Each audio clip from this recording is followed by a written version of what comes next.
तो आज हम सीखेंगे नेगेटिव मन और पॉजिटिव मन। ये नेगेटिव मन क्या होता है और पॉजिटिव मन क्या होता है, ये हम वचन से सीखेंगे। तो इसके लिए हम वचन पढ़ेंगे मत्ती की किताब में। तो ये हमें वचन मिलता है मत्ती की किताब, जिसमें हम पढ़ते हैं कि एक धनी युवक था जो यीशु मसीह के पास आता है और कहता है कि मैं अनंत जीवन पाने के लिए क्या करूं। तो यीशु मसीह ने उससे कहा कि तुम आज्ञाओं को मानना। उसने पूछा कि कौन सी आज्ञाएं। तो यीशु मसीह ने उनको कहा कि यही कि हत्या न करना, व्यभिचार न करना, चोरी न करना, झूठी गवाही न देना, अपने पिता और अपनी माता का आदर करना और अपने पड़ोसी से अपने समान प्रेम रखना। उस जवान ने उससे कहा, इन सब को तो मैंने माना है, अब मुझ में किस बात की कमी है। यीशु ने उससे कहा, यदि तू सिद्ध होना चाहता है तो जा अपना सब कुछ बेचकर गरीबों को बांट दे और तुझे स्वर्ग में धन मिलेगा और आकर मेरे पीछे हो ले। परंतु वह जवान यह बात सुनकर उदास होकर चला गया, क्योंकि वह बहुत धनी था। तो ये कैसा मन था? ये था नेगेटिव मन।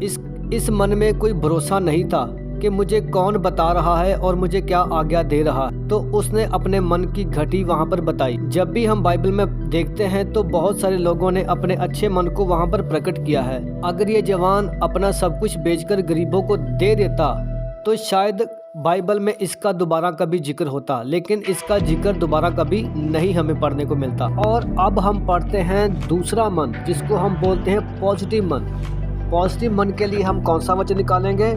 हम वचन निकालेंगे पुराना नियम, जिसमें दाऊद एक गोलियत नामक एक योद्धा से लड़ता है। तो उसके लिए हम वचन पढ़ेंगे पहला शमूएल 17 का 32। तब दाऊद ने शाऊल से कहा, किसी मनुष्य का मन उसके कारण कच्चा ना हो। उसके कारण मतलब गोलियत एक योद्धे के कारण। तेरा दास जाकर उस फलिश्ती से लड़ेगा।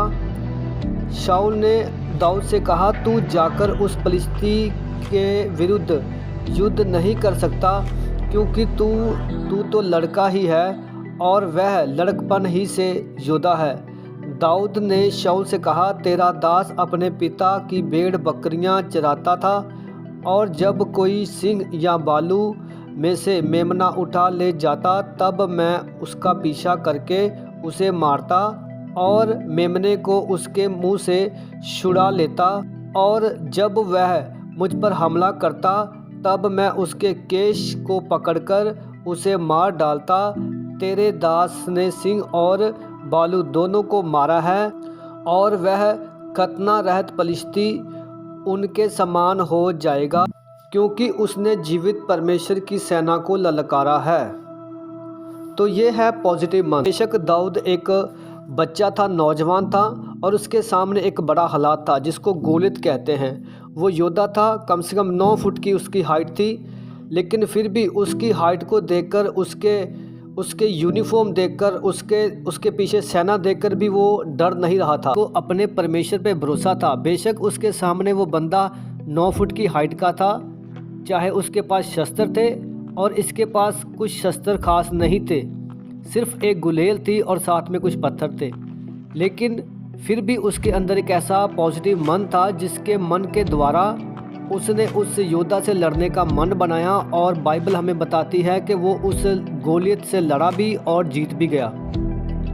बाइबल में और भी बहुत सारे ऐसे वचन हैं जिनको हम पढ़ के जान लेते हैं कि कैसा होता है नेगेटिव मन और कैसा होता है पॉजिटिव मन।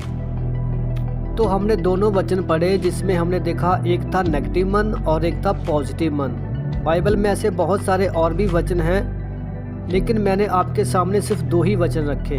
तो मैं आपको बताना चाहता हूँ कि जो नेगेटिव मन होता है वो परमेश्वर की आशीषों को लेने में बहुत देर लगाता है, लेकिन जो पॉजिटिव मन होता है, पॉजिटिव मन हमेशा परमेश्वर को खुश करता है, और पॉजिटिव मन वाले ही बड़ी बड़ी गवाहियाँ लेकर आते हैं।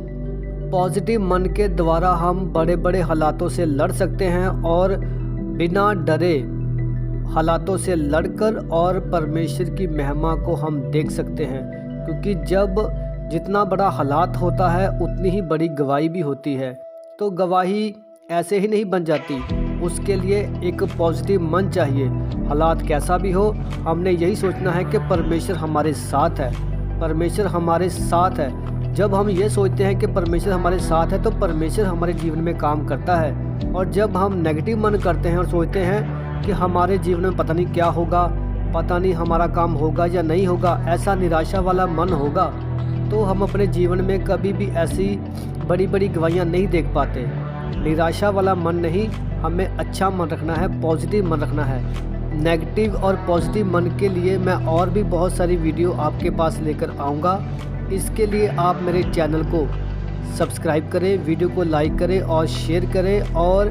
और इस नेक काम को करने के लिए, परमेश्वर के काम को करने के लिए आप मेरे साथ रहें और मेरा हौसला बनाए रखें। मेरी इस काम के लिए, इस सेवा के लिए मेरी हेल्प करें। सबको जय मसीह की।